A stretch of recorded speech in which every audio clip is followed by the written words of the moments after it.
Hindi naman nabago ang salitang live-in. Matagal na kasing hindi na uso ang kasal dahil nasa millennial age na tayo. Kaya sa maikling salita ay nakiuso na rin ako. Nasa tamang edad na rin naman ako kung tutuusin. Kaso, sa sobrang taas na mga bilihin, kailangan maging praktikal. Kaya tsaka na ang kasalan. Gumamit na rin ako ng birth control dahil ayaw ko munang magkaanak. Tingin ko kasi ay hindi pa ako handa na maging ina. At natakot akong maranasan ng mga anak ko ang mga paghihirap na dinadanas ko noon. Itago nga pala natin sa pangalang John ang aking karelasyon. Isang mabait at responsableng pares. At higit sa lahat ay sobrang haba ng pasyensya, lalo na kapag tinutupak ako. Hindi rin siya ang tipo ng taong palakwento. Sa 6 na taon naming pagsasama ay hindi man lang ito nagkukwento ng tungkol sa kanyang pamilya. Noong unang taon pa lang ng aming pagsasama ay niyaya ko siyang pumunta sa kanilang lugar dahil gusto kong makilala ang kanyang mga magulang at kapatid. Ngunit ayaw niya. Sobrang layo daw kasi ng lakarin. Baka hindi ko daw kayanin. Milya raw kasi ang layo mula sa kalsada. Kaya sa kwento pa lang niya ay tila nawala na ako ng interes. Noon naman gusto ko siyang ipakilala sa aking mga magulang at pamilya ay marami naman itong alibay. Kaya inisip ko na lang na siguro ay sobrang napakamahiyain talaga nitong aking kasama. Ngunit minsan, sa kalagitnaan ng aking pagtulog ay nagigising akong wala si John sa aking tabi. Inahanap ko sa buong bahay ngunit hindi ko mahagilap. Kaya minsan ay umuusbong ang selo sa aking dibdib. Ngunit hindi ako ang tipo ng babaeng palasumbat. Kapag may galit o tampo ako ay dinadaan ko iyon sa walang kibuan. Siya naman ay alam kaagad kung paano ako madaling mauto. Kaya madali rin kaagad kaming nagkakaayos. Hanggang sa hindi ko mapigilan na kausapin siya ukol sa aming sitwasyon. Mahal, mag-6 na taon na tayong magkasama ngunit hindi ko man lang nakilala ang iyong mga magulang. Ikaw rin ay walang balak na magpakilala sa aking pamilya. Ano ba talaga ang plano mo? Baka kaya mo ko tinatago dahil may totoong asawa na naghihintay sa iyo doon sa inyo. Litanya ko noon na tila may pagdaramdam. Nasa bahay lang kasi kami dahil parehong nagkataon na day off namin. Naman, akala ko ba okay na tayo? Sinabi ko na naman sa iyo, 'di ba? Sobrang layo nang sa amin. Hindi ka sanay sa ganoong lakarin lalo pat ang daming bundok at ilog tayong madadaanan. Paliwanag ulit nito. Edi yung mga magulang mo na lang o mga kapatid ang papuntahin natin dito. Suhestyon ko pa rito. Nasa Maynila ang iba kong kapatid. Matagal nang doon naninirahan. Yung mga magulang ko naman ay mga matatanda na. Kaya hindi na kayang maglakad at bumiyahe ng syudad. Paliwanag nito. Hindi na ako umimik pa. Lagi rin naman siyang may dahilan kaya ayaw ko nang pahabain pa ang aming usapan. Tila naramdaman naman itong nagtatampo na ako. Kaya ito na ang nagkusang yayain ako sa amin. Handa na raw siyang makilala ang aking pamilya. Kaya sobrang saya ko sa sinabi niya. Kaagad kaming nag-file ng leave ng 1 linggo. Sabik na rin ako makauwi dahil magtatatlong taon na ring hindi ako nakauwi ng bahay. Balita ko nga ay May bago akong kapatid na magtatatlong buwan na ang edad. Halos hindi mapalagay si John noong patungo na kami sa lugar ng aking mga magulang. Para itong ninenervyos na hindi mapakali. Kaya iniisip ko na baka takot ito sa aking ama. Sinabi ko naman sa kanya na mabait ang papa, kaya wala siyang dapat ipag-alala. Pero iba pa rin ang kanyang mga galaw. Nang makarating kami ng bahay, ay kaagad kong kinarga ang aking kapatid na sanggol. Tuwang-tuwa ang papa at mama sa aming pagdating. Tamang-tama rin pala at binyag ng aming bunso. Si John ay sobrang tahimik at panay lamang ang sulyap sa aking kapatid na sanggol. Kung minsan ay nahuhuli ko pa itong titig na titig sa sanggol, kasabay ng malalaking paglagok ng laway. Wala namang ibang masamang bagay ang pumasok sa isipan ko ng mga sandaling iyon. Bakit ko paghihinalaan ang isang taong matagal ko nang kasama at napakabait sa akin? At higit sa lahat, mahal ko at mahal ako. Nax. Naol. Be, ang bango niya. Bulong nito sa akin habang kanlong ko ang aking kapatid.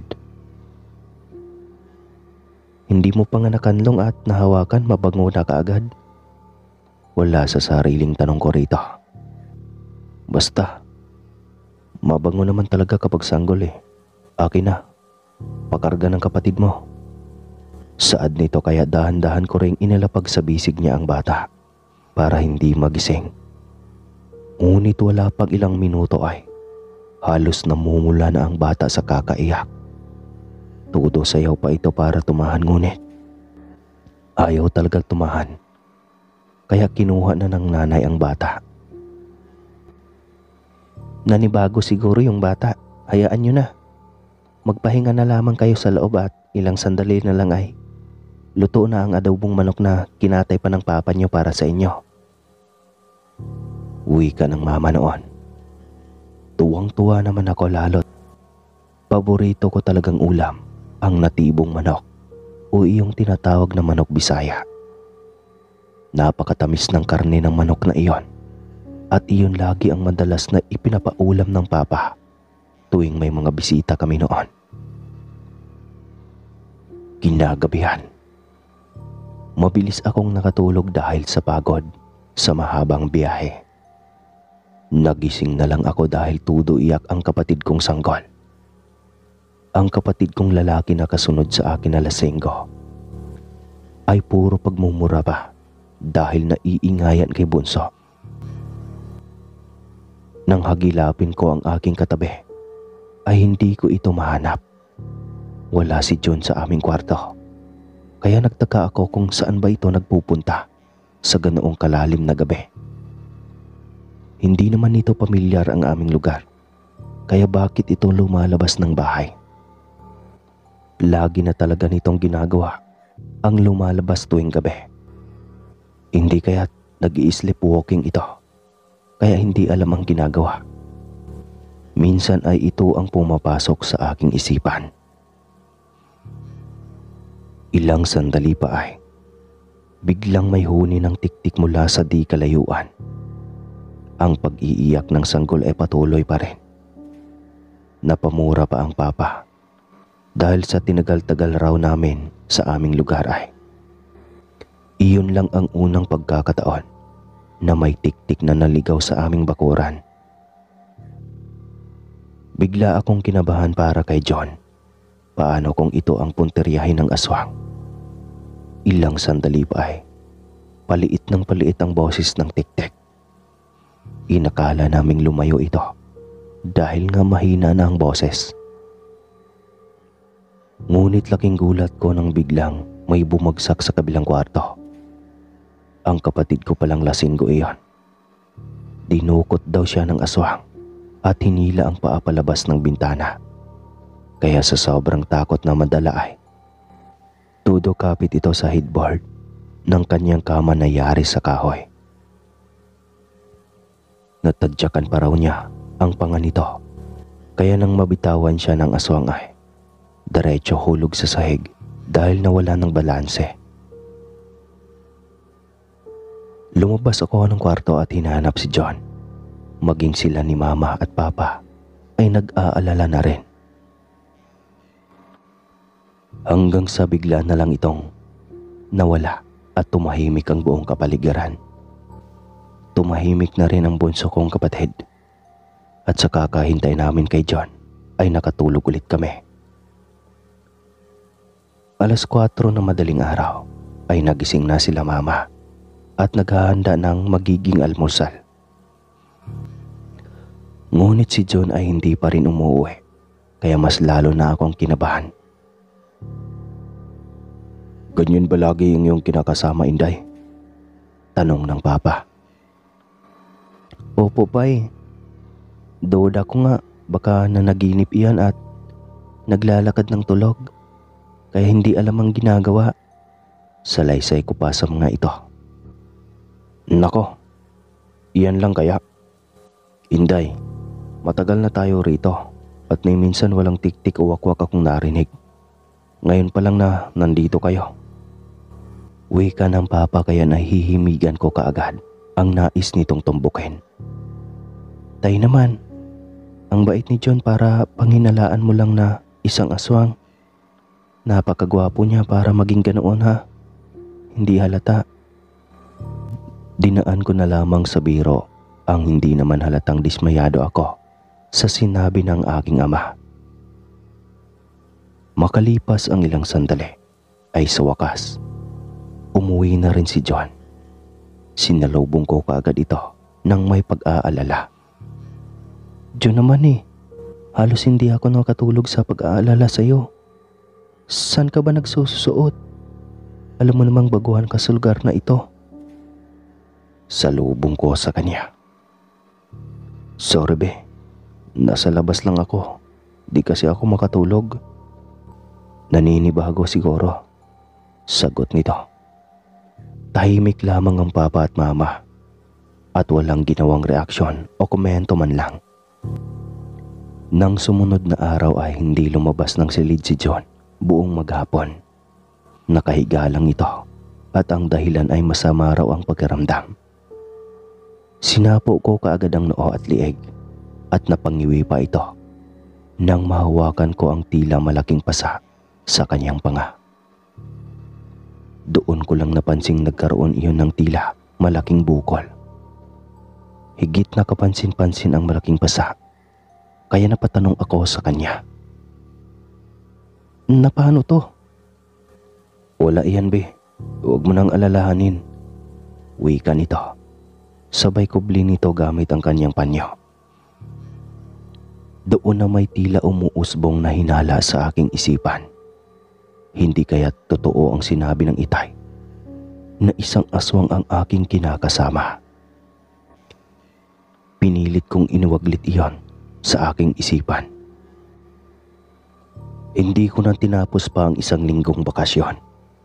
4 na araw lang kami roon dahil hindi ako mapakali at gusto kong kumprontahin si John.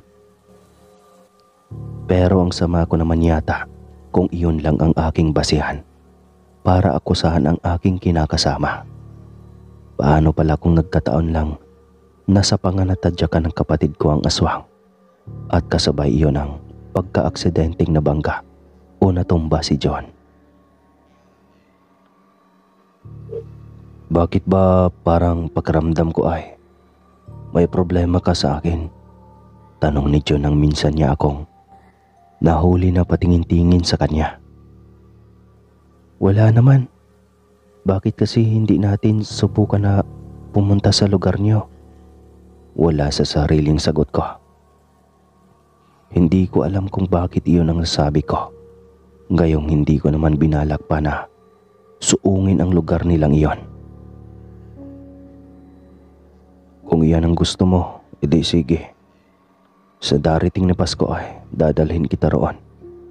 At saka doon na rin tayo magpapalipas ng taon." Sagot nito na ikinagulat ko.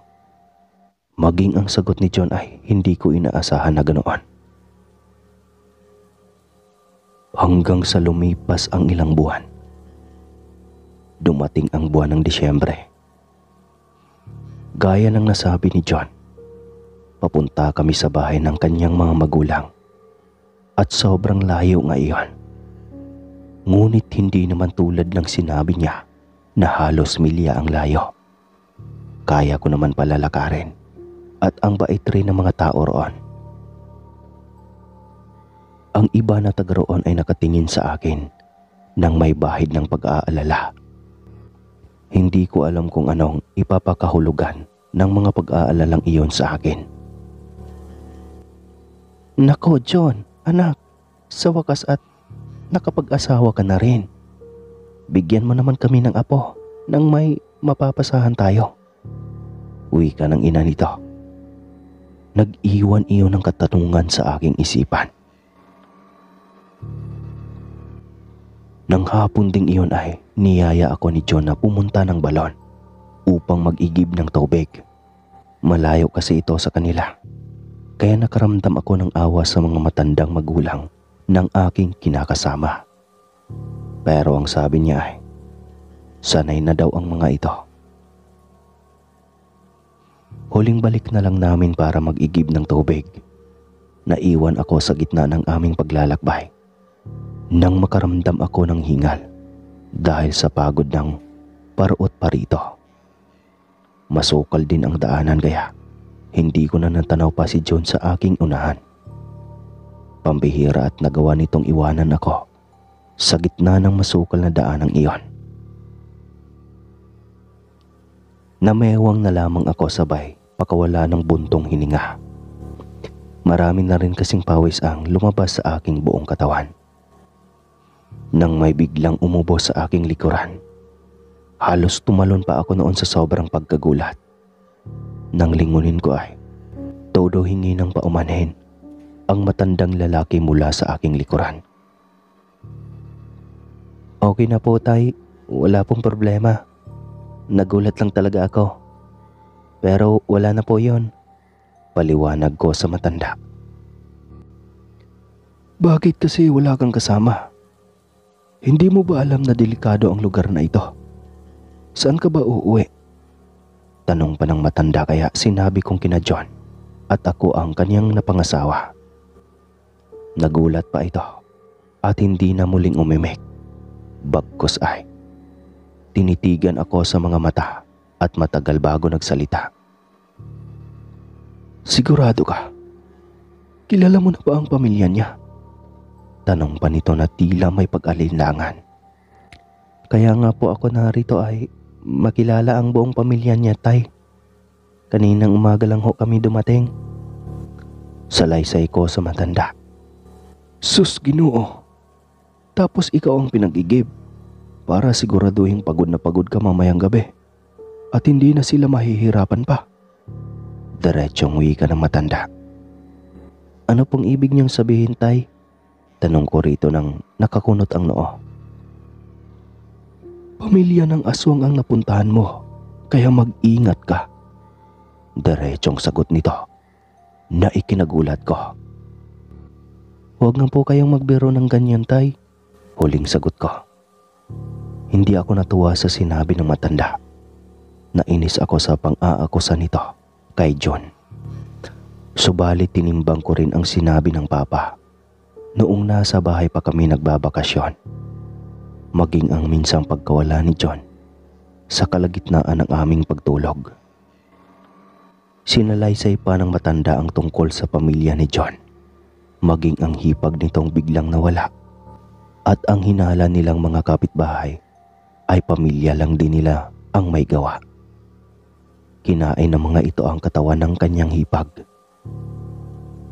Bigla akong nakaramdam ng takot at parang gusto ko nang umuwi kaagad sa sinabing iyon ng matanda. Subalit alam kong hindi mangyayari iyon. Lihim akong inabutan ng maliit na bote ng matanda.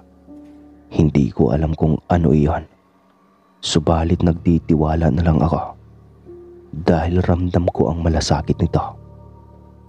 Ang sabi niya, ay ipahid ko iyon sa buong katawan bago ako humiga.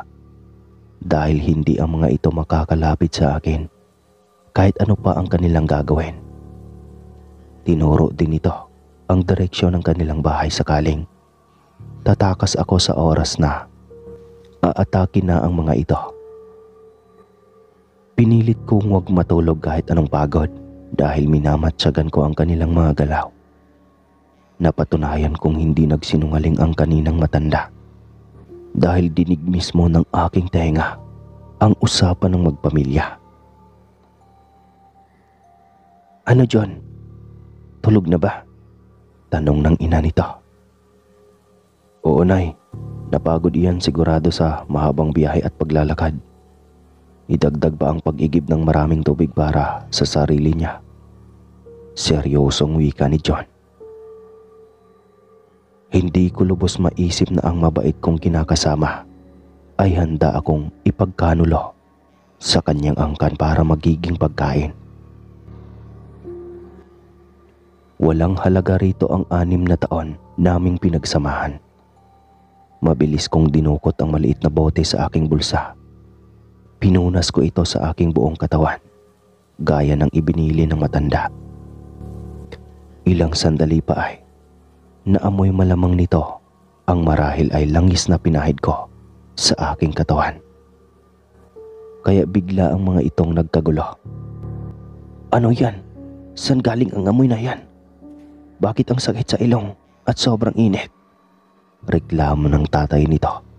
At biglang narinig ko na lang ang tila paglipad ng mga ito papalayo. Biglang tumahimik ang buong paligid. Lehitimo nga. Pamilya sila ng aswang. Hindi ko alam kung ano ang meron sa ipinahid kong iyon sa aking katawan. Basta natakot sila. Nangangamoy nga naman ako pero ayos lang. At least, hindi ako naging pagkain ng angkan. Pumunta na lang ako sa direksyon ng bahay na sinabi ng matanda. Tulog na ito kasama ang kanyang asawa. Ngunit pinatuloy pa rin ako ng mga ito at pinatulog ng mahimbing at ligtas sa kanilang bahay. Kinabukasan ay hinatid ako ng mga ito sa terminal. Diretso na akong umuwi kina mama at hindi na bumalik pa sa dating tirahan namin ni John. Pero kahit papano ay sobra akong nasaktan. Halos mabaliw ako sa kakaisip kung bakit nangyari iyon sa aking buhay.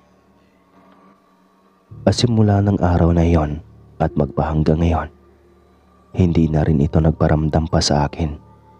Marahil ay hiyang-hiya ito dahil sa natuklasan ko ang kanyang lihim na katauhan, maging ang kanyang angkan. Hindi nga lang ako makapaniwala dahil sobrang minahal niya ako at nirespeto noon.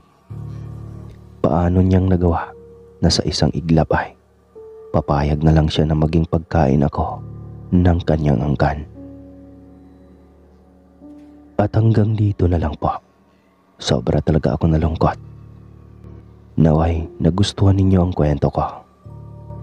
Muli po, itago niyo na lang ako sa pangalang Anastasia ng Visayas.